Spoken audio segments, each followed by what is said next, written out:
What's up everyone, you're watching Epic Lugo, and this may be a little late, but I'm here to talk about the top 10 pieces of crap that 2015 gave us. Now, I didn't get to see every single movie that came out last year. In fact, there were some that I went out of my way not to see. So there may be movies that you would think would be on this list, but they just won't be because I just didn't get to see them. So before I get into my list, let's bring up some of the movies that I unfortunately missed in 2015.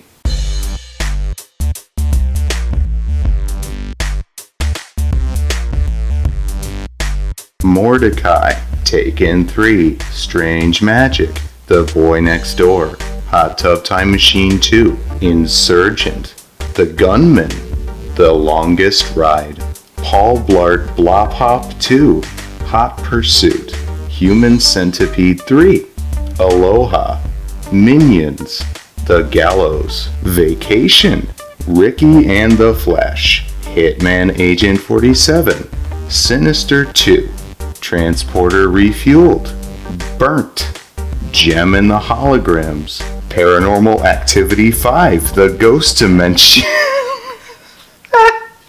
The Last Witch Hunter, Scout's Guide to the Zombie Apocalypse, Victor Frankenstein, Alvin and the Chipmunks, The Fucking Road Chip, and the Point Break remake.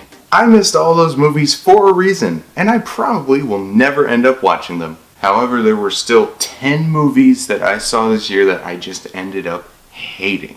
So, let's start this list off with number 10. Focus is the least bad movie that's on this list, hence why it's at number 10. So, it does have some pros going for it. It is directed beautifully, and Will Smith and Margot Robbie are great in the movie. But the use of twists in this film is so insufferably potent. It relies way too much on surprising the audience, and it works the first few times, but it gets to that point where it gets so predictable because you're expecting every single thing to be a twist. And guess what? Every single thing in this movie ends up being a twist. Focus may look great, but it needs some glue to put itself back together. Number 9 makes this list mainly because it just didn't need to happen. I'll start off by saying I like the first Ted movie. It was a fun comedy with a great odd twist to the genre.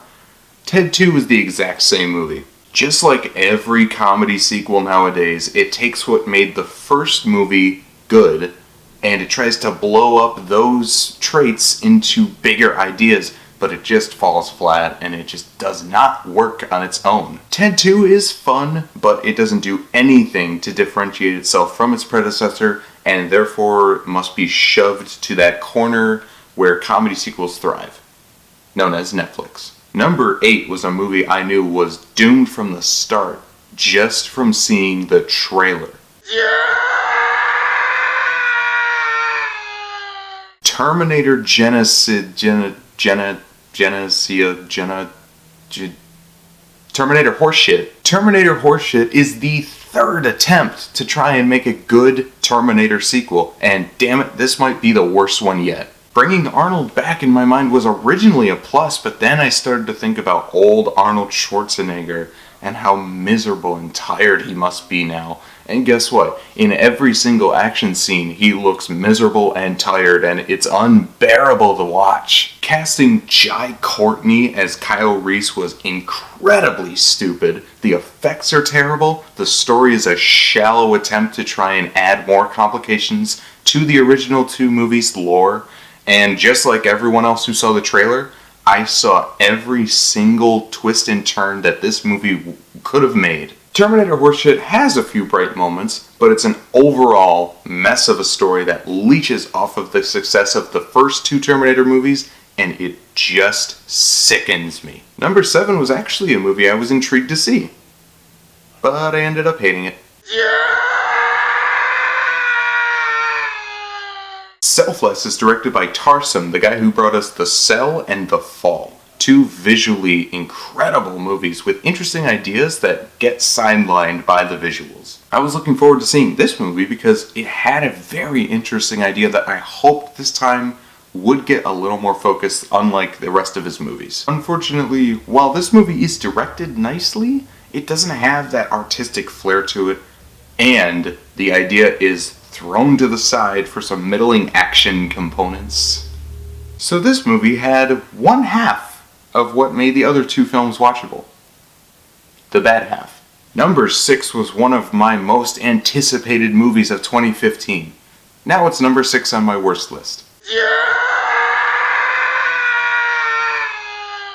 God damn it, Chappie. Neil Blomkamp made one of my favorite movies of all time, District 9. He also made the enjoyable yet problematic sci-fi action movie known as Elysium. So, my excitement for this movie was fairly high.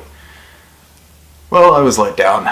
Chappie, like Selfless, takes its great idea and sodomizes it in turn for something lackluster. Except with Chappie, it takes intellectualism and replaces it with some of the worst performances of the year from the two members of Die Antwoord. The best part of Chappie, thankfully, was Chappie. Sharlto Copley's performance was fantastic in this movie. But his character arc was completely ripped away from him so that these two assholes could teach him how to shoot a gun. That's better. Yeah, I really like that idea. I really would have wished for a little more intelligence maybe in the story as opposed to just having a robot shoot a gun. Like we've never seen that one before. Good job, Blomkamp.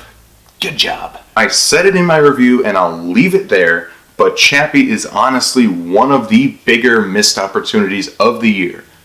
God damn it, Chappie. Number 5 also comes from people that have made great things in the past, but as of late, have been losing their touch. Jupiter Ascending is brought to you by the Wachowskis, the people who made The Matrix.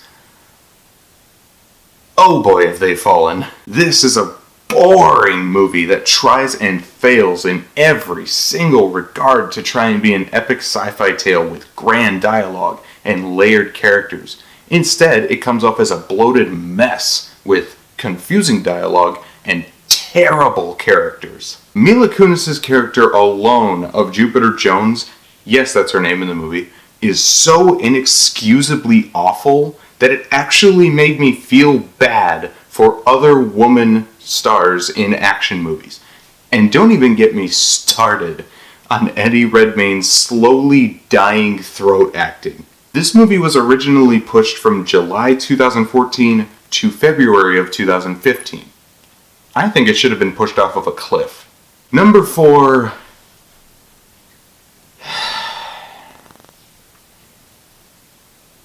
Number 4. Pan. There are no words to describe how bizarre the making of this movie was. Hugh Jackman as Blackbeard, singing Nirvana's Smells Like Teen Spirit and Blitzkrieg Bop to a bunch of pirates in a hole. That was a thing that happened on planet Earth. Yeah.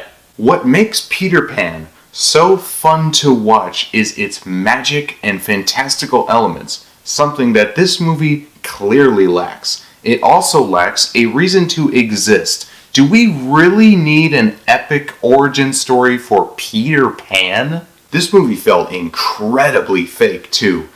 Almost every single frame in this movie felt artificial, and that is a bad thing in your fantasy movie. Also, what they did to the character of Captain Hook is just unforgivable. I hate this movie. Number 3 is from a guy that just needs to quit.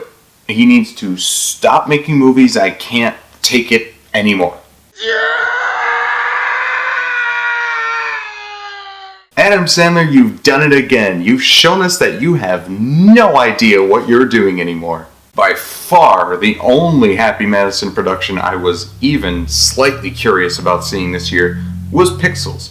And that was because Chris Columbus, the director of the first 2 Harry Potter movies, was helming it.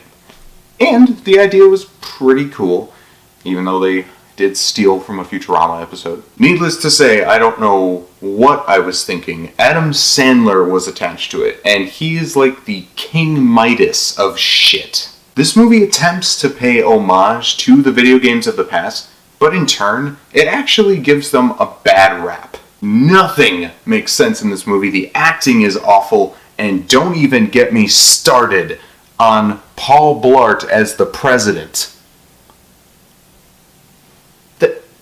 That is like the worst casting ever. Pixels should be unplugged and shelved, just like Adam Sandler's movie career. Number 2 angered me so much because it was one of the worst films in its genre that I have ever seen. Fantastic Four. What the hell happened? Literally, everything about this movie was executed 100% wrong. The Fantastic Four should be a fun superhero movie, but it just has not had its chance to do that yet.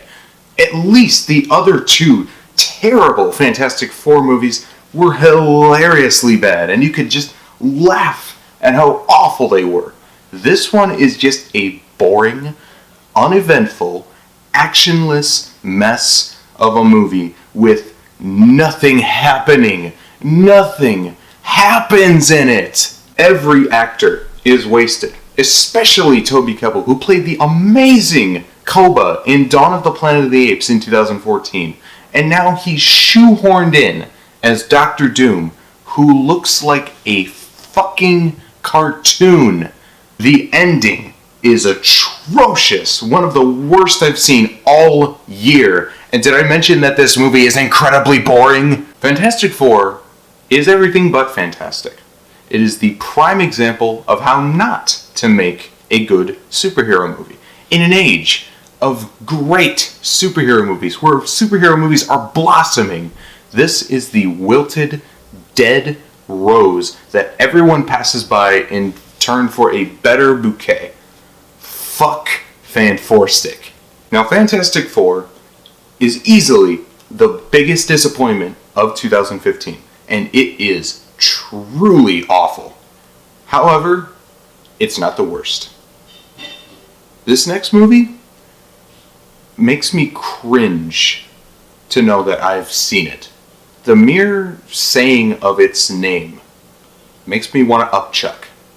The mere thought of this movie haunts me to this day that I have actually sat down and watched it. And now it's in my head that I've seen the movie, and I can never forgive myself for putting myself through that hell. So, what movie could possibly be worse than Fantastic Four? What movie could possibly be more terrible than that? Well, my number 1 pick for the worst movie of 2015 is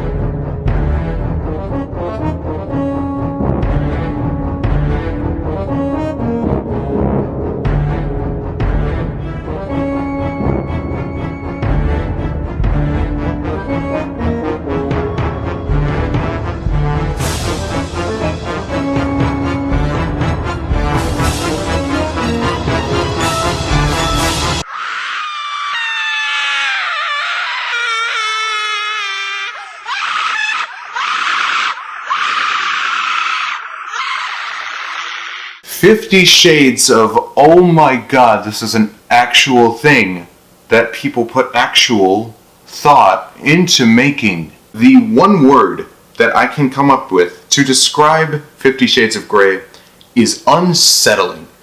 And not in the good way. Horror movies and psychological thrillers are supposed to make you feel unsettled.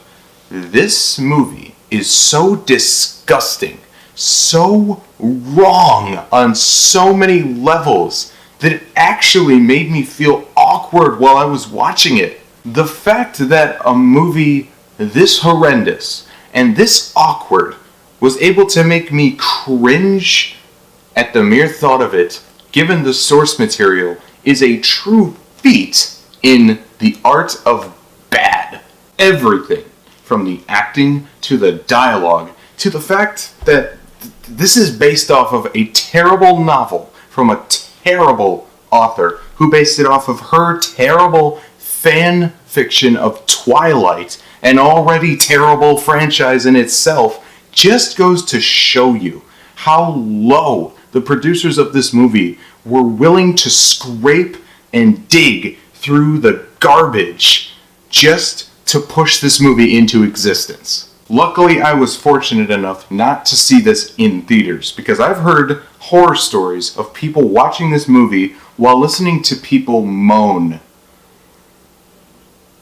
I mean, I wasn't lucky enough to see this piece of horse crap at all, but that is just another level of disgusting. The entire foundation of 50 Shades of Grey is so sickening to me, and I hope that I never have to go through what I witnessed ever again. 50 Shades of Grey can go fuck itself.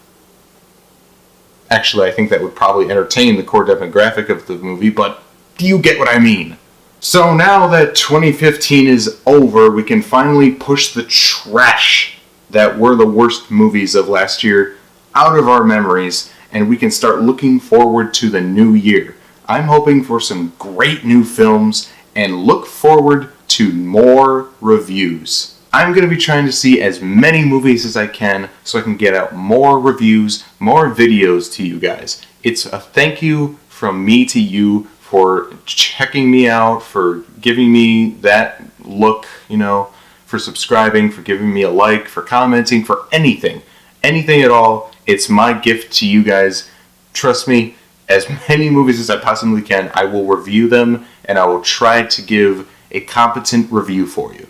So I will see you guys in my next review for 13 Hours, the new Michael Bay movie. Yeah, we're not really starting the year off with a bang or anything, but hey, that's what Variety's for. So that's about it. Thank you guys for watching. Click the subscribe button to see more videos that I've done, and I'll see you all next time.